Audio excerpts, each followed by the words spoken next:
오늘은 본문의 말씀을 가지고 믿는 자 속에서 역사하시는 하나님이라는 제목으로 은혜의 시간을 갖겠습니다. 본문 말씀은 예수님께서 부활하신 후에 11 제자들에게 나타나셔서 말씀하시는 장면입니다. 예수님께서는 제자들에게 복음 전파의 사명을 주시기 전에 제자들의 믿음 없는 것과 마음이 완악한 것에 대해 책망하셨습니다. 본문에서는 믿음과 마음은 뗄래야 뗄 수 없는 관계임을 말씀하고 있는데, 믿음은 머리에서부터 오는 것이 아니라 마음에서부터 오기 때문입니다. 구약의 하나님께서 이스라엘 백성들을 애굽에서 인도하여 내실 때 바로의 마음을 강팍하게 하여 10가지 재앙을 내리신 것과 가나안 땅에 가까운 지름길을 놔두고 험난한 홍해와 마라의 쓴물로 인도하신 것은 이스라엘 백성들에게 하나님에 대한 믿음을 심어주기 위함이었습니다. 또한 이스라엘 초대 왕인 사울은 하나님에 대한 믿음이 없으므로 버림을 받았지만, 다윗은 철저하게 하나님을 신뢰함으로 다윗 왕국을 건설하고 주위 모든 나라를 평정하게 되었습니다. 많은 신앙인들이 믿음을 가지고 있다고 하나 예수님께서 말씀하신 믿음의 분량에 이르지 못하므로 믿는 자들에게 따르는 표적들도 나타나지 않는 것을 봅니다. 과학이 발전하고 의학이 발달함에 따라 초대 교회에 나타났던 표적들을 사모하는 신앙인들도 현저하게 줄어들고 있는 실정입니다. 그러나 예수님께서 병자를 고치시고 죽은 자를 살리시며 앉은 뱅이를 걷게 하는 초자연적인 이적을 나타내신 것은 오직 한 가지 목적, 그들이 예수님을 믿게 하기 위함이었습니다. 요한복음 말씀입니다. 예수께서 제자들 앞에서 이 책에 기록되지 아니한 다른 표적도 많이 행하셨으나 오직 이것을 기록함은 너희로 예수께서 하나님의 아들 그리스도이심을 믿게 하려 함이요 또 너희로 믿고 그 이름을 힘입어 생명을 얻게 하려 함이니라. 요한복음 20장 31절. 성경 말씀대로 예수님께서 수많은 표적들을 행하신 목적은 믿음을 심어주기 위한 것이었습니다. 오늘은 믿음이 어떻게 생성되는지에 대하여 말씀을 나누겠습니다. 첫째로, 믿음은 하나님의 말씀을 듣는 데서 생성되기 시작합니다. 인류의 비극은 에덴 동산에서부터 시작되었습니다. 에덴 동산은 하나님이 특별한 목적을 가지고 창설해 놓으신 공간이었으며, 하나님은 아담에게 모든 것을 누리며 다스리는 직임을 주셨습니다. 그들의 삶은 모든 것에 부족함이 없는 최상의 삶이었습니다.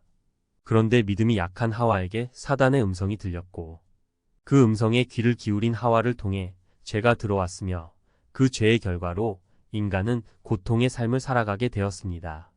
인생을 살아가노라면 수많은 소리들이 들려옵니다. 어떤 소리는 믿음에 심각한 타격을 입힐 수 있는 부정적인 소리이고, 어떤 소리는 사망으로 달려가는 영혼을 구원하는 믿음의 소리가 될 수 있습니다. 신앙생활에 있어서 무슨 소리를 듣느냐는 참으로 중요합니다. 바울은 로마서 17장에서 믿음에 대하여 이렇게 말했습니다. 그러므로 믿음은 들음에서 나며 들음은 그리스도의 말씀으로 말미암았느니라. 신앙인들에게 믿음이 생성되기 위해서는 말씀이 마음으로 들려져야 합니다. 살아있는 하나님의 말씀이 들려지기 위해서는 마음을 청결하게 하고 낮추는 작업이 선행되어야 합니다. 삶 속에서 언제나 마음을 낮추고 말씀을 묵상하며 주의 음성을 들을 때 믿음이 생성된다는 것을 신앙인들은 마음에 새겨야 될 것입니다. 둘째, 믿음은 하나님의 역사에 대한 체험을 통해 생성됩니다. 예수님께서 가나의 혼인 잔치집에서 물을 포도주로 만드신 것도, 죽은 나인성 과부의 아들을 살리신 것도, 오병이어의 기적을 행하신 것도 모두 예수 그리스도를 믿고 생명을 얻게 하기 위함이었다는 것을 서두에서 말씀드렸듯이 체험은 믿음에 큰 영향력을 끼칩니다. 바울은 복음에 대하여 이렇게 정의했습니다. 이는 우리 복음이 말로만 너희에게 이른 것이 아니라 오직 능력과 성령과 큰 확신으로 된 것이니, 우리가 너희 가운데서 너희를 위하여 어떠한 사람이 된 것은 너희 아는 바와 같으니라. 예수님께서도 믿는 자들과 함께 하시며 표적이 나타나게 하시겠다고 약속하셨습니다. 본문 마가복음 16장 17절에서 18절 말씀입니다.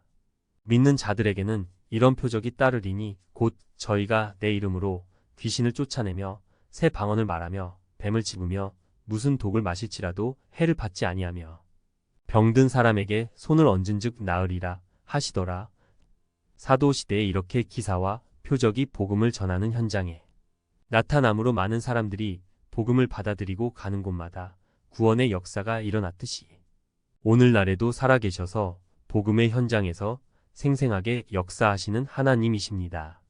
신앙은 정신적 위안이나 종교적인 취미 활동이 아닙니다.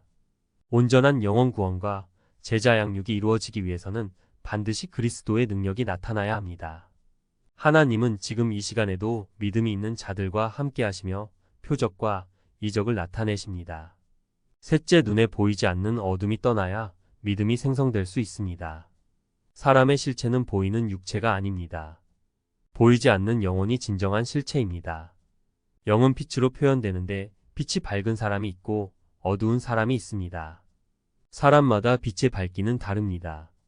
밝은 빛에 있는 사람이 더 큰 믿음 안에 거할 수 있습니다.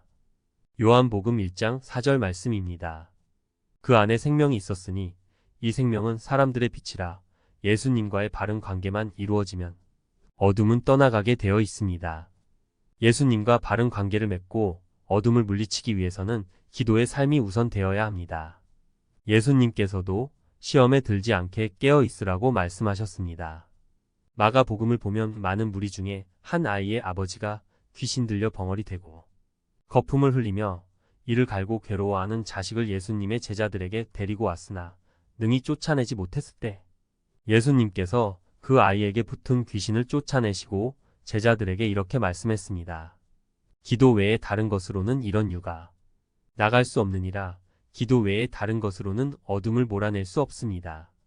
오직 기도하는 신앙인들만이 어둠을 몰아낼 수 있으며 회복의 역사를 체험할 수 있습니다. 말씀을 요약하겠습니다.